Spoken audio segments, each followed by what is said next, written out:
Welcome, foolish mortals. There's no turning back now. Welcome, foolish mortals. Long time no talk. How's everybody doing today? Well, I hope your day just got a little bit better now that you're listening to me. This is the Disney Life Happy Wife podcast, the podcast where we talk about all things Disney. Not just Disney movies, not just Disney parks, not just Disney travel, not just Disney food, not just Disney toys. We talk about all things Disney. If it's going to be related to Disney, if it is Disney related, then you know I'm going to talk about it. I'm Kristen, your ghost host for this fabulous Disney journey. And you know me, if it's a Disney life, then I am a happy wife. So like I said before, long time no talk. It has been quite some time since I have put out a new episode.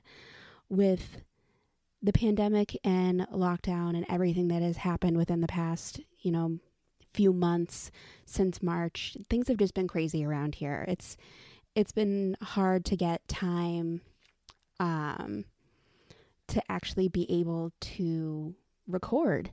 So I'm taking advantage of some alone time that I have right now here at the house, and I am recording a brand new episode for you guys, so I'm very excited about that. With school starting, Emily was doing distance learning through her school, which my husband and I felt was safer for her to do, especially right now. The beginning, coronavirus is still very much around, and we thought we'd do the first trimester of her schooling just from distance learning. But within a month of distance learning, we realized that was not going to work out for us. It was just not, the way that it was laid out was not good for us, I guess we'll say. Emily didn't want to be on the computer. She wanted to run around and play. It wasn't, as structured as I would have liked. It's nothing against her teacher, her former teacher. She was amazing, and I really liked her. She was very easy to talk to. Emily seemed to really like her, but it just wasn't working out for us, and where we still didn't believe that it was safe for her to be in school, we just decided to pull her from school, and I decided to homeschool her. So I went from, working part-time, having time to blog and podcast and do other things, to now being a full-blown stay-at-home mom who also homeschools. So a stay-at-home homeschool mom, I guess. So that is now where we are. We are halfway through week 2 of it as I record this, and so far it's going good. So we'll see. Fingers crossed. We'll see how it goes. But like I said, it's been a busy time for us right now, so I have not been able to record a new episode. And since the 1 year mark, since I started the podcast, has come and gone, I decided that this is going to be the very first episode of season 2 of the Disney Life Happy Wife podcast. So yay, season 2. We have gone from one season to the next. So with the first season having ended, this is obviously episode number 1 of season 2. Last season, I brought you guys about 20 episodes. I am hoping to bring you guys so much more this year. Fingers crossed, hopefully. But we'll see. So I'm very excited about this new season. I know I still have lots of Disney stuff to talk about, and I can't wait to talk about that with you guys. So welcome to season 2 of the Disney Life Happy Wife podcast. In the last episode, I had mentioned that in this episode, I was going to talk about my first Disney book review, which I plan on doing, and reviewing a movie that was brought to Disney Plus. So I'm going to do that, and let's just jump right in. Now, if you know me personally, you know that Disney and reading are 2 of my passions. They are 2 of my favorite things. When I was single before I was married, I would sit around on, a Saturday where I didn't have to work, or a day where I didn't have to work, and I would just sit around and read and lose myself in a book for the whole day. But now I don't necessarily get the chance to do that, but I still love reading. And of course, there's Disney what's not to love about Disney. So Disney plus reading, two of my favorite things. It can't get much better than that. So now I try to take time every day, every few days to be able to read and get some reading in. But it's not always that easy. But like I said, Disney plus reading makes it even better. And over the summer, and especially during this quarantine, or quarantine pandemic, really, not quarantine, but pandemic, Emily has fallen in love with a series of movies from Disney. They are Disney Channel original movies, also known as DCOMs, and it is a trilogy. I think it's the first trilogy to come exclusively out to the Disney Channel or Disney Channel original movies, because High School Musical did not do that. High School Musical released its last movie to theaters, not just to the Disney Channel. So I think this one was the first one to do that. And I am talking about the trilogy Descendants. Now, I had heard about Descendants before, and I didn't think Emily was ready for Descendants yet, but she watched it. We watched it, and she just fell in love with it. So she loves the music, she loves the dancing, she loves the costumes, and the characters. Her favorite character of all of them, I want to say if she had to pick one, if she had to pick her number one favorite, is definitely Evie. Evie is the daughter of the evil queen. And she just loves her. If she had to pick some other favorite characters, I think she would pick Uma and Audrey. And I know you might be thinking, if you've never heard of Descendants, what are you talking about? Well, I'll talk about it more. I'll let you guys know. So when I heard about Descendants, I did a little research. You know, it's just the kind of person that I am. I like to research things. And I found out that Descendants is based on a book. So I said, okay, well, movie based on a book. I got to read this book. I got to see what it's all about. So I checked it out, and it's a young adult fantasy fiction book. It's a little bit too advanced for Emily to read. And I found out after reading it that it was appropriate for her. It's not too scary. It's not too outrageous or anything for her to read. But because she's only 5, it's, you know, above her level of actually reading. So I could definitely read it to her. But there we go. So the book is entitled The Isle of the Lost, and it's written by Melissa de la Cruz, who's amazing. Isle of the Lost centers around 4 villain kids. So you might be asking yourself, what are villain kids? So remember all those classic Disney movies with every hero, there's a villain. Sleeping Beauty / Aurora / Prince Philip has Maleficent. Snow White / Seven Dwarfs has the evil queen. Perdita and Pongo have Cruella de Vil. Aladdin has Jafar. Prince Eric and Ariel have Ursula. Belle and the Beast have Gaston, and so on and so on and so on. Every movie, if there is a hero or heroine, or I'm sorry, I think it's now male or female hero, there is a villain. So that's just the way that it is. So this book focuses around villain kids. Well, these are the kids of those villains. Now, you also may now be thinking, but Kristen, how is that possible? We saw those villains, you know, most of them were dead or imprisoned. How is it possible that they had kids? So according to the book, The Isle of the Lost, they were resurrected. So they were either brought back from death or taken from their imprisonment, you know, whatever place they were sent to when they were defeated by the hero, and brought to this isle. So if they were dead, they were brought back from that to live their lives on this isle. So they lived there with no magic, and there's like this force field bubble around the isle. So there can be no magic. There's no, you know, there's no way for Maleficent to do her evil magic, you know, stuff like that. There's no magic objects. It's just an ordinary life. So it's not what they were used to. They had to live like normal people. And the villains were placed on this isle, and then time goes by and they had children. So this book focuses on 4 of those children. It focuses on Mal, who's the daughter of Maleficent, Evie, who's the daughter of the evil queen, Jay, the son of Jafar, and Carlos, the son of Cruella de Vil. This book follows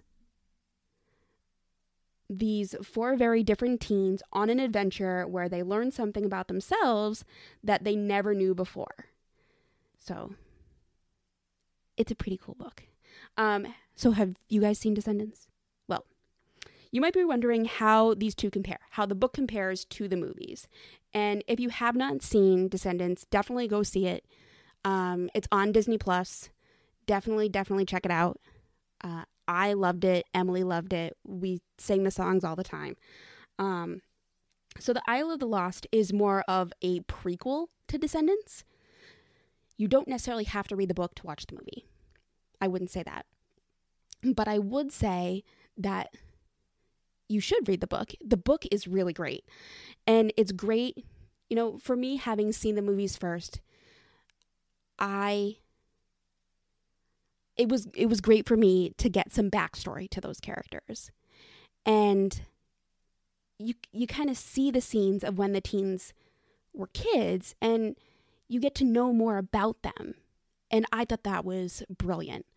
I really liked that the Descendants movie kind of picked up where the Isle of the Lost ended, kind of. I really liked that. I really enjoyed it. So that's a big difference.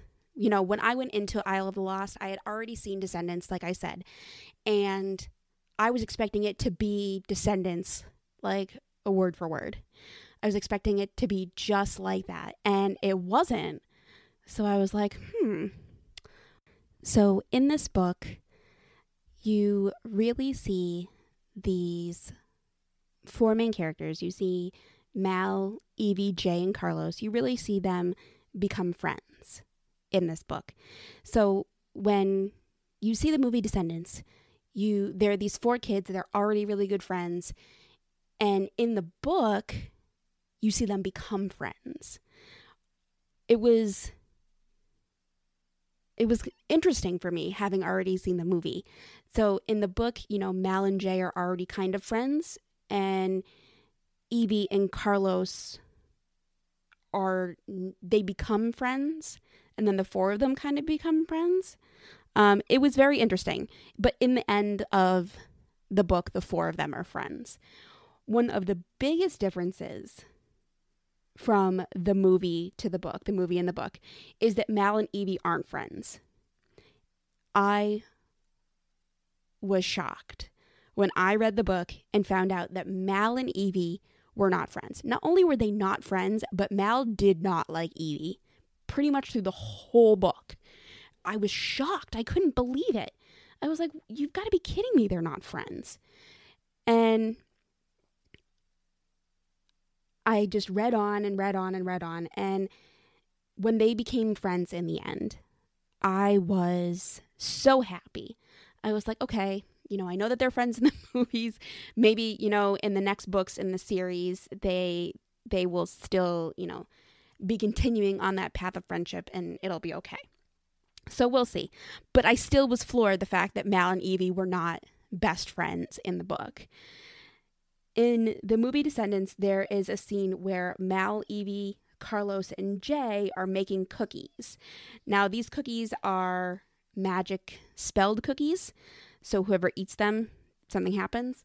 And Lonnie, who is the daughter of Mulan, comes in and they start talking. And you realize that the villains never really loved their kids. So Mal, Evie, Jay, and Carlos never felt the love that, normal kids feel, or I guess the hero kids felt from their parents.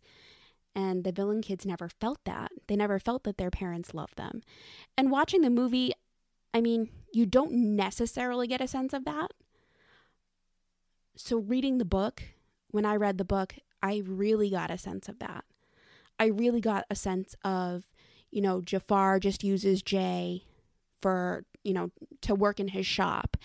And Cruella only uses Carlos to pretty much do her bidding, cleaning and cooking and doing whatever she asks of him. He's just a servant to her.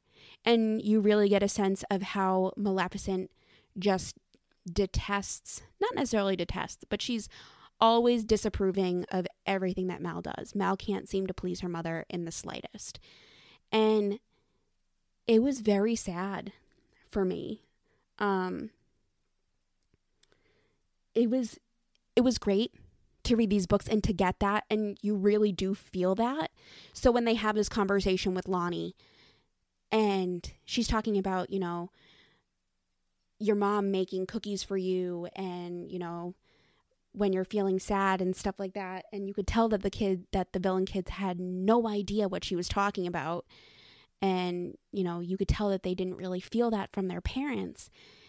To read this in the book, it made me just so sad, and it made me really, really feel for them.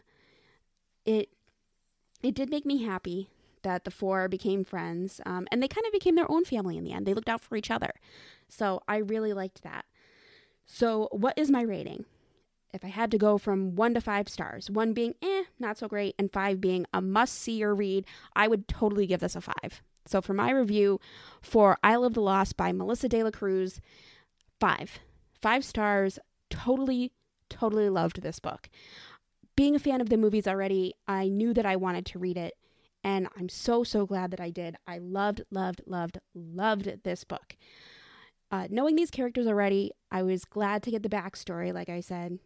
So, do you need to read this book before you see the movies? Not at all.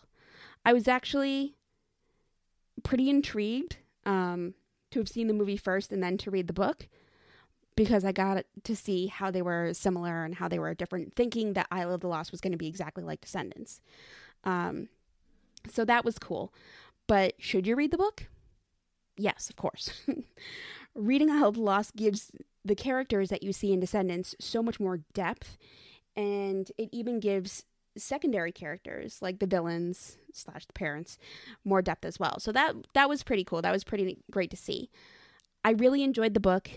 Seeing these characters in another light, in, like I said, giving them more depth and more, just giving it more, was really great. So I highly, highly recommend this book. You should definitely go out and read it. Isle of the Lost by Melissa de la Cruz. There are actually more books in the series. I believe there are 4 books total. I've already started on book number 2, which is Return to the Isle of the Lost, and I can't wait to read it, to finish reading it, and hopefully tell you guys what that's all about. So go out, check out this book. I know I got mine on Amazon, and I am going to post a link to that through my Amazon store in the show notes, so you can get it right there. I have it on my Kindle, but you can also get it in paperback hardcover as well. So definitely go get it. Now, I did say that there were going to be 2 reviews today. So the first review was all about the Isle of the Lost Disney book. And now we are moving on to, I'm doing a little drum roll right here at my desk, a Disney movie that came out to Disney+. So over the summer, while the world was in the middle of a pandemic, middle of a lockdown, Disney did something amazing for its viewers. Instead of waiting until movie theaters opened, Disney released the film version of the Tony Award-winning musical Hamilton. Now, I have been in love with Hamilton ever since I heard the first notes of the very first song, Alexander Hamilton. I would swoon with Eliza as she sang her love song to Alexander and Helpless. I would feel Angelica's unrequited love and Satisfied, as well as hail her for being a strong woman in Schuyler Sisters. I could feel Aaron Burr's pain and angst and wait for it. I would sit in awe as George Washington would sing, "History has its eyes on you." There is so much to love about this musical. Amazing music, and characters you fall in love with, who it's amazing to know were real life people. You know, it's not just these made up characters. They were real life people, which is amazing. So when I heard that they made a film of Hamilton, I knew that I couldn't wait. I can't wait to see the musical itself. I have wanted to see the musical live for so long. The tickets were just too expensive, for me to get out to New York to go see it on Broadway.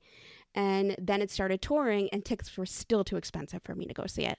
So I was waiting and waiting. And it's like, someday I'll get there. Someday I'll either go to New York and go see it, or I'll see it when it's on tour. And then that pandemic happened. So Disney did something wonderful for all of the Hamilton fans out there. Disney got the rights to the Hamilton movie, and they released it on Disney Plus for everyone to see. I could not believe it. So I was so excited. I could not wait to watch it. As soon as it came out, the day it came out, I literally watched a couple of songs, right on my phone. And I'm sitting there watching Helpless, and I'm watching Wait for It, and I was so excited, but I couldn't watch the whole thing. I was home alone with my daughter, and it's not exactly age appropriate for her.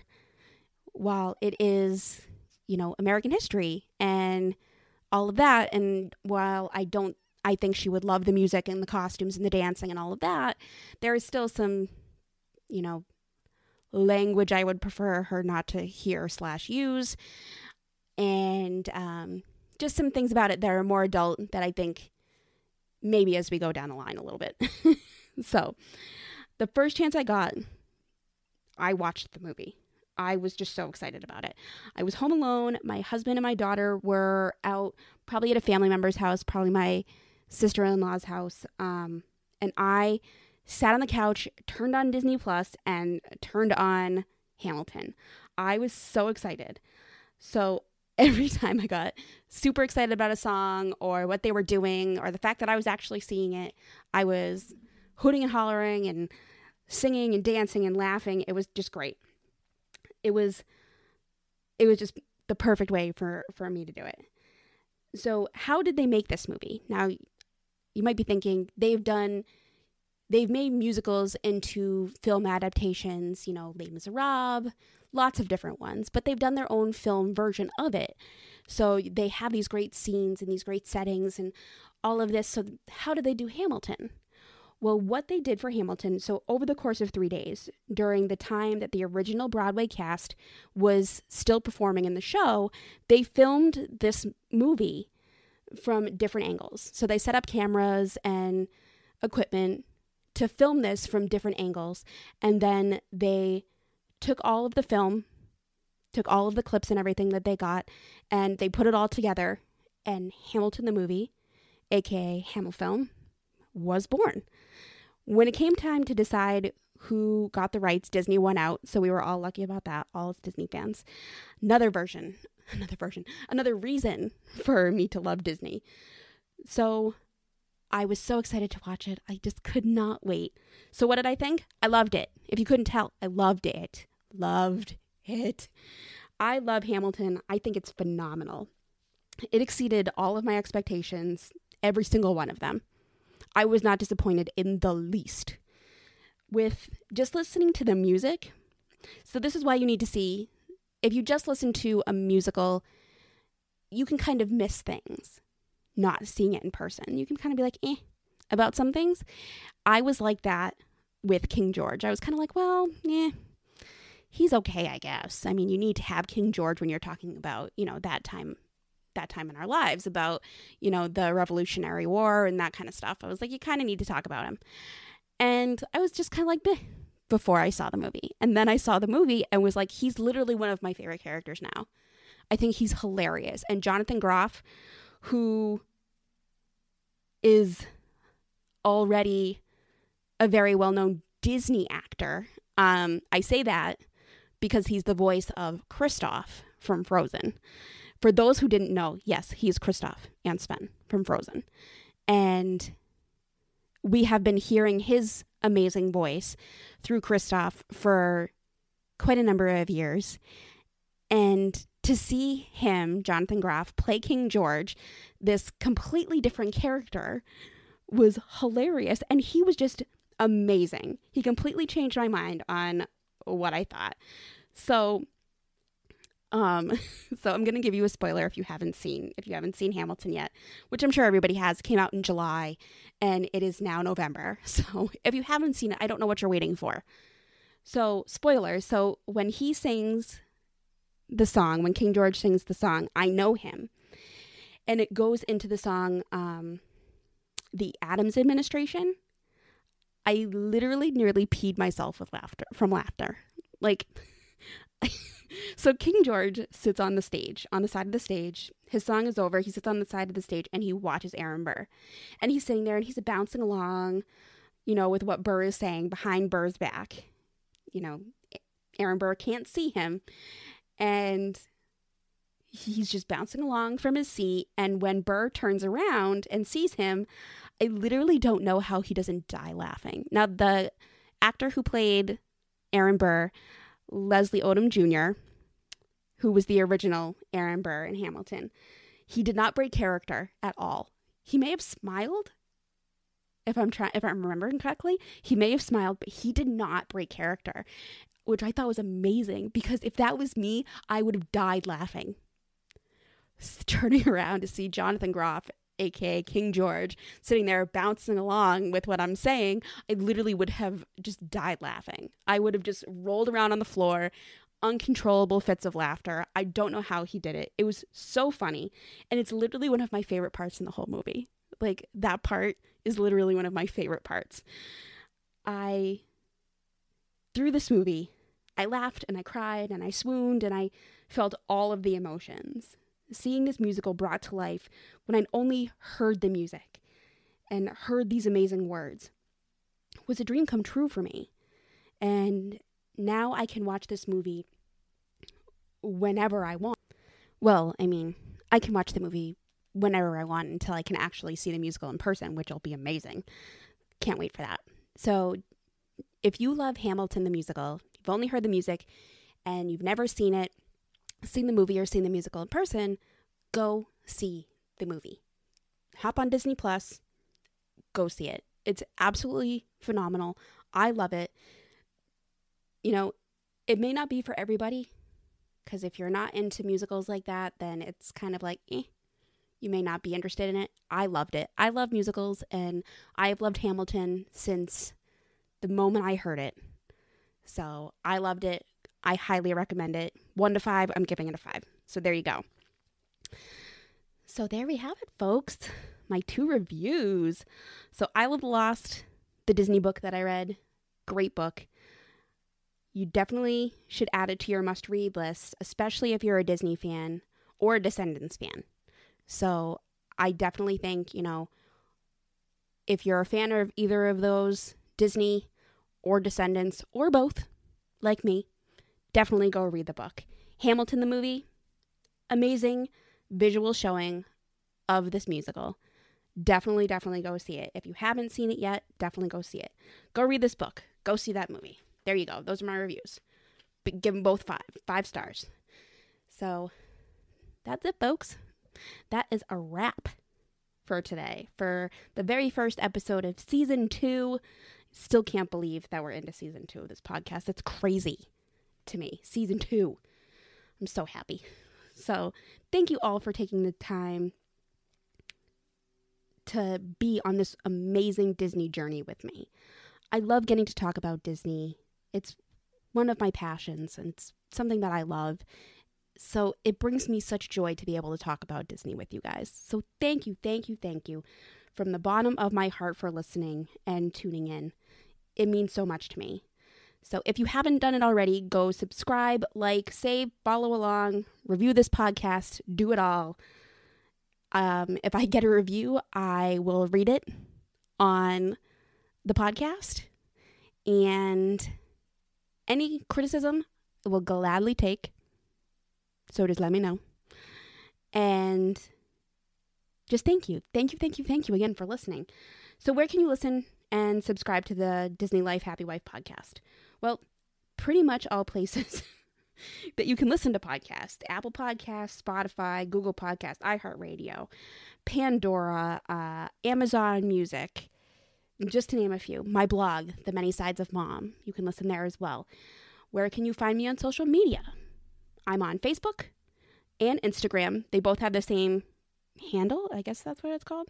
So both have the same handle. It's at Disney Life Happy Wife Podcast. All one word. Disney Life Happy Wife Podcast on Facebook and Instagram. And I'm also on Twitter at DLHW Podcast. DLHW Podcast.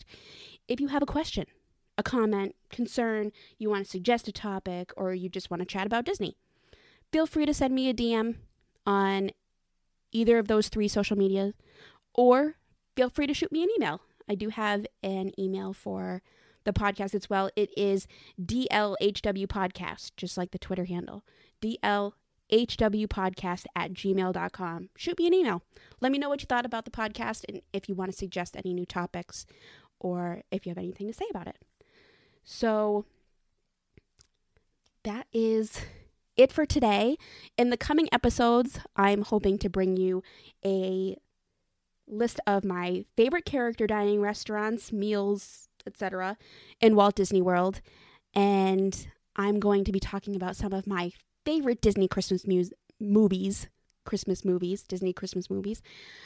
It is getting to be about that time, and I know my Halloween movies list from last season was a big hit, so I'm going to bring you Christmas movies this season. So stay tuned for those. Those should be coming up within the next few weeks, and hopefully I can get those out to you. You know, I'd like to get a podcast out every week. Hopefully I can still do that. Fingers crossed, knock on wood. But while you're waiting for the next episode, there are some other really great Disney podcasts out there, and you should definitely listen to them. Same places as mine. One of them, Unlocking the Magic, is probably the first Disney podcast that I listened to, and they were definitely the ones that made me go, oh my gosh, I could talk about Disney like this too. So definitely listen to them. Oh Boy, the Podcast, brought to you by the Lost Bros. Sorry guys.